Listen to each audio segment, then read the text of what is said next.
À la vue de la beauté d'une fleur, les humains s'éveillaient, même si ce n'était que brièvement, à la beauté qui fait partie de leur être le plus profond, de leur véritable nature. Cette première reconnaissance de la beauté constitua à l'un des événements les plus significatifs dans l'évolution de la conscience humaine. Sans qu'il le réalise pleinement, les fleurs devinrent pour l'homme l'expression manifestée de ce qui était le plus élevé, le plus sacré. Elles étaient en quelque sorte les messagères d'un autre monde, un pont entre le monde physique manifesté et le monde non manifesté. Si l'on se sert du terme illumination, dans un sens plus large, nous pourrions avancer que les fleurs correspondent à l'illumination de toute forme de vie issue de n'importe quel royaume minéral, végétal, animal ou humain. Lorsqu'un humain a acquis un certain degré de présence à ce qui est, il peut percevoir l'essence de la vie divine émanant de chaque forme de vie et la reconnaître comme ne faisant qu'un avec sa propre essence. Ainsi, il peut l'aimer comme il s'aime lui-même. Mais, avant que cela ne se produise, la plupart des humains ne voient que les formes extérieures. Cependant, devant une fleur, une pierre précieuse ou un oiseau, même quelqu'un n'ayant pas ou peu développé le sens de la présence à ce qui est, peut à l'occasion sentir qu'il émane autre chose de la forme physique. Alors, lorsque vous êtes vigilant, vous avez accès au non manifeste. Une ouverture se produit à l'intérieur, dans le royaume de l'esprit. C'est pour ça que ces trois formes illuminées de vie ont joué un rôle important dans l'évolution de la conscience humaine depuis les temps les plus reculés. C'est aussi pour cette raison que la fleur de lotus est un symbole prédominant dans le bouddhisme et que la colombe blanche représente l'Esprit Saint dans la chrétienté. Ces trois formes de vie ont préparé le terrain à un changement plus profond dans la conscience planétaire, changement qui est destiné à se produire chez l'espèce humaine. Il s'agit de l'éveil spirituel.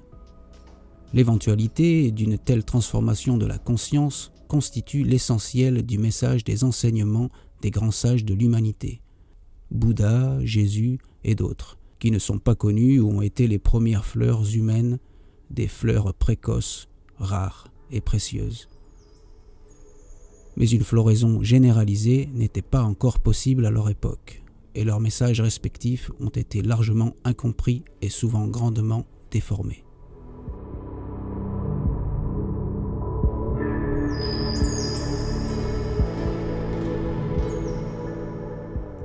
Si nous observons en profondeur les vieilles traditions religieuses et spirituelles de l'humanité, nous découvrons que, au-delà des nombreuses différences superficielles, il existe deux notions fondamentales sur lesquelles la plupart d'entre elles s'appuient et se recoupent. Le premier aspect de cette vérité est la conscience que l'état normal d'esprit de la plupart des êtres humains comporte un puissant élément propre à ce que nous pourrions appeler dysfonctionnement, même folie. Certains enseignements de l'hindouisme qualifient ce dysfonctionnement de maya, d'illusion. Si l'un des plus grands sages de l'Inde le dit sans détour, le mental est pure illusion. Le bouddhisme emploie d'autres termes. En effet, selon Bouddha, l'esprit humain dans son état normal engendre dukkha, que l'on peut traduire par souffrance, insatisfaction ou tout simplement misère. Où que vous allez, quoi que vous fassiez, dit Bouddha, vous rencontrez la souffrance, et tôt ou tard, elle se manifestera dans toutes les situations. Chez les chrétiens, on parle de péché. Dans la traduction littérale de l'ancien grec, langue dans laquelle le Nouveau Testament fut rédigé, péché veut dire manquer le but. Péché veut donc dire manquer le but de l'existence humaine. Être en état de péché, c'est vivre maladroitement et aveuglément et par conséquent souffrir. Et faire souffrir. Ici encore, le terme, une fois débarrassé de son bagage culturel et des mauvaises interprétations, désigne le dysfonctionnement inhérent à la condition humaine. Les réalisations et les accomplissements de l'humanité sont certes impressionnants.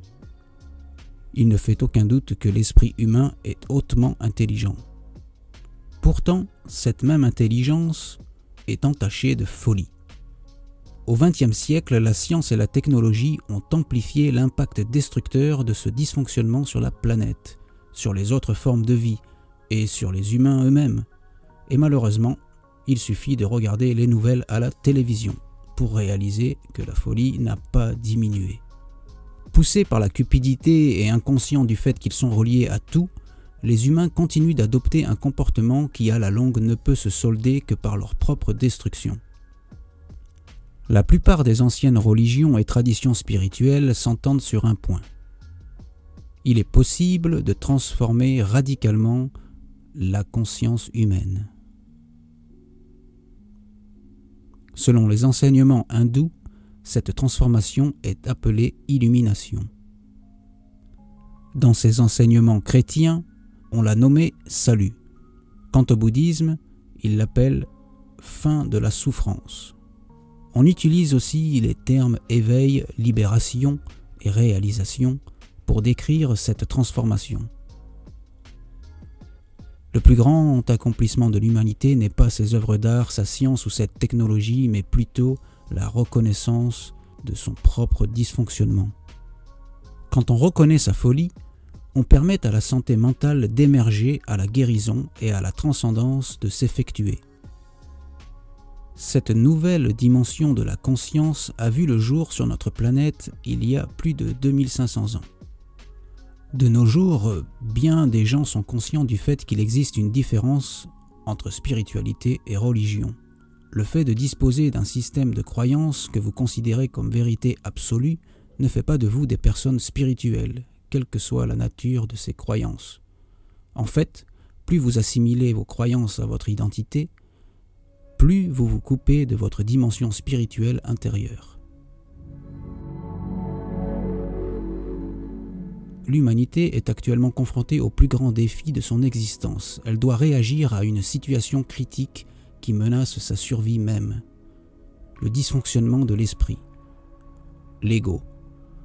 Déjà reconnu il y a plus de 2500 ans par les anciens sages et maintenant amplifié par la science et la technologie, menace pour la première fois la survie de la planète tout entière.